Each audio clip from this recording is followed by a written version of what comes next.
नमस्कार दोस्तों, मेरा नाम है राहुल यादव और मैं आप सभी का स्वागत करता हूं आज की वीडियो में। दोस्तों, आशा करता हूं आप सभी लोग कुशल मंगल होंगे और अपनी इन्वेस्टमेंट जर्नी को अच्छे से चला रहे होंगे।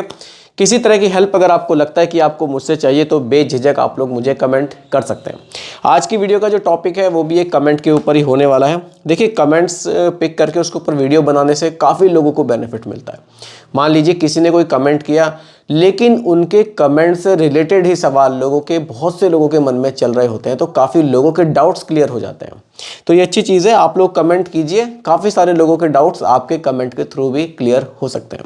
चलिए, आज का जो कमेंट है वो एक हमारे आर्मी पर्सन है, आर्मी में जेसीओ हैं, उन्होंने मुझे कमेंट किया है। सर, सबसे पहले तो आपका बहुत बहुत स्वागत है हमारे चैनल पर। मैं सभी व्यूअर्स की तरफ से आपका स्वागत करता हूं। आप एक बहुत ही रिस्पेक्टेड जॉब पर हैं, इसलिए आपका स्पेशल वेलकम हम अपने चैनल पर करते हैं। चलिए, सर का कहना है कि इनको 15 लाख रुपए इन्वेस्ट करने हैं 10 साल के लिए और 15 लाख रुपए इन्वेस्ट करने हैं 5 साल के लिए। रिस्क ये कम लेना चाहते हैं और बेनिफिट्स ज़्यादा लेना चाहते हैं। चलिए शुरुआत करते हैं वीडियो की। तो सर देखिए, म्यूचुअल फंड में अगर आप पैसा इन्वेस्ट करने जा रहे हैं, सबसे पहले तो आप ये समझिए कि आप रिस्क लेने के लिए तैयार हैं। हाँ, रिस्क को यहाँ कैटेगराइज किया गया है। आप लो रिस्क के साथ, मीडियम रिस्क के साथ और हाई रिस्क के साथ भी जा सकते हैं। लेकिन अगर आप ये सोचते हैं कि म्यूचुअल फंड में बिल्कुल भी रिस्क नहीं है, तो वो चीज़ नहीं है। देखिए, मैं बिल्कुल क्लियरली आपको सारी चीज़ें बताकर चलूँगा कि यहाँ पर कैटेगराइज किस तरह से रिस्क को किया गया है। आप अपने हिसाब से फिर आप कौन सी कैटेगरी के रिस्क में जाना चाहते हैं, आप इन्वेस्ट कर सकते हैं। चलिए स्टार्ट करते हैं फटाफट से।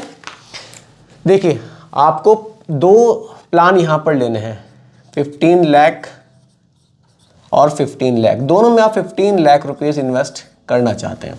एक की ड्यूरेशन आपने रखी है 5 इयर्स और एक की ड्यूरेशन आपने रखी है 10 इयर्स।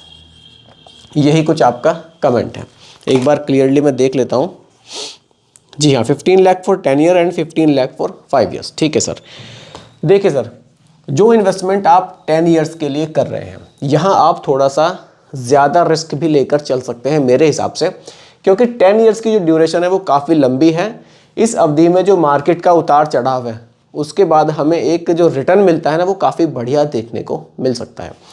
ड्यूरेशन जो 5 इयर्स की है, यहाँ आप कम रिस्क वाले म्यूचुअल फंड्स में इन्वेस्ट कर सकते हैं, क्योंकि 5 साल की जो ड्यूरेशन है वो बहुत ज़्यादा नहीं है।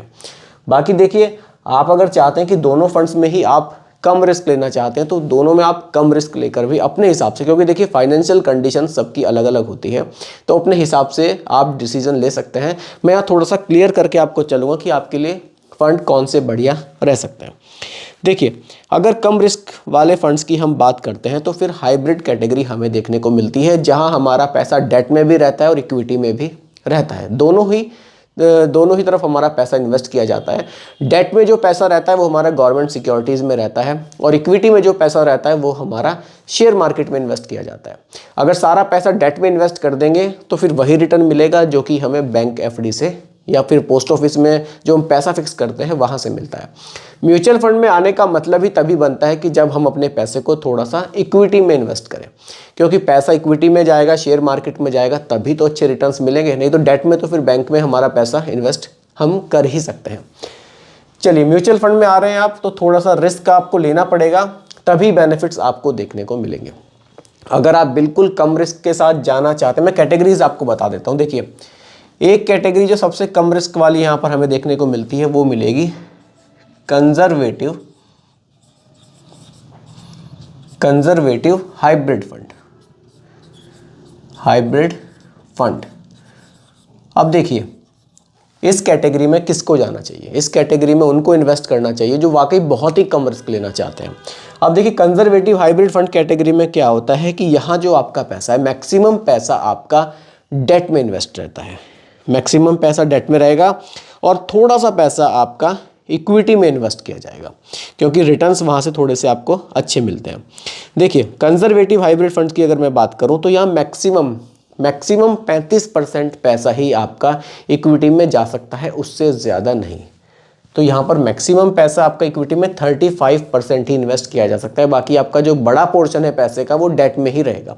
इसलिए अगर आप म्यूचुअल फंड की कैटेगरी में देखेंगे तो सबसे सेफ फंड आपको यही देखने को मिलेगा। एक और कैटेगरी में आपको बताना चाहूँगा, अगली कैटेगरी आ जाएगी जो डायनेमिक एसेट एलोकेशन के साथ कैटेगरी आती है, बैलेंस्ड एडवांटेज फंड।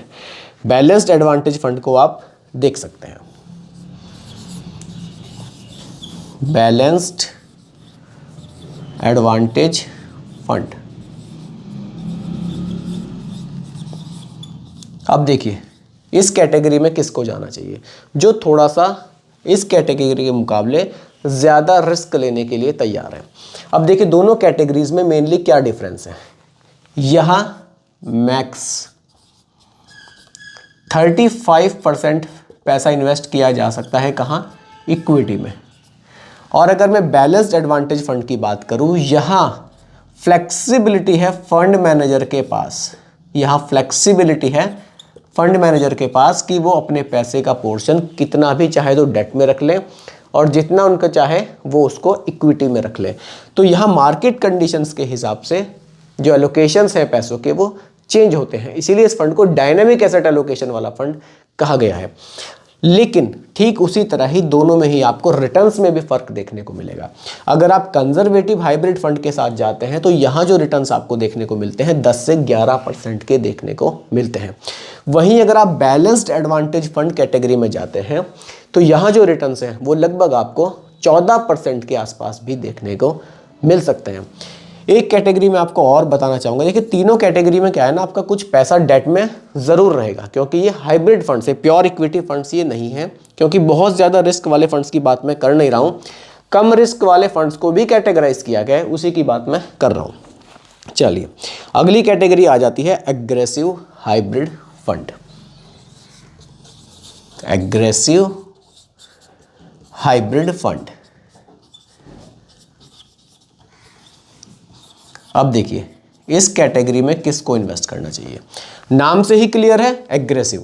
जो एग्रेसिव इन्वेस्टर है, जो और भी ज़्यादा रिस्क लेने के लिए तैयार है, उनको कहते हैं एग्रेसिव इन्वेस्टर। ये एग्रेसिव हाइब्रिड फंड है। इस फंड में मैक्स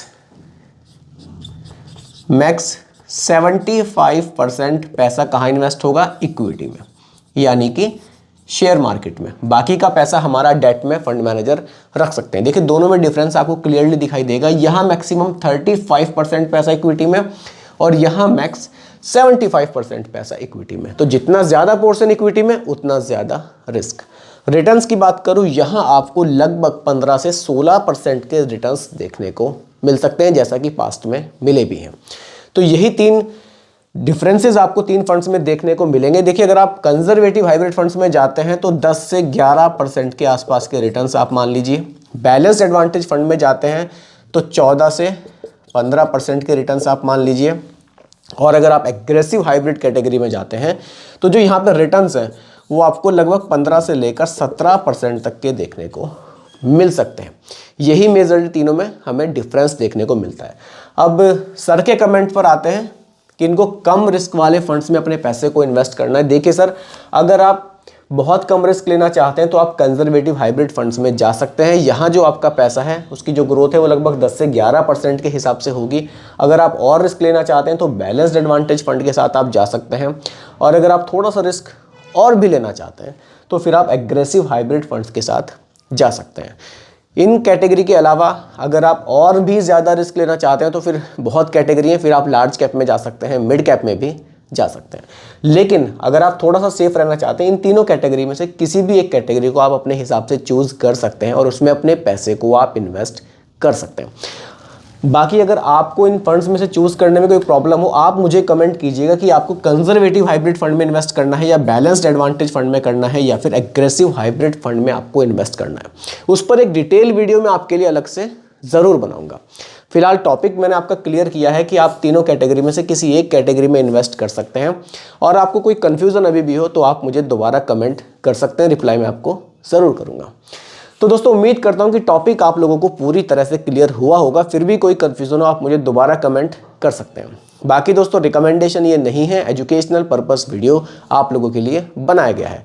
वीडियो कैसी लगी कमेंट में ज़रूर बताइएगा। पसंद आई हो तो लाइक शेयर भी कीजिएगा और मेरे चैनल पर अगर आप नए हैं इसको भी सब्सक्राइब आप ज़रूर कीजिएगा। बहुत बहुत धन्यवाद।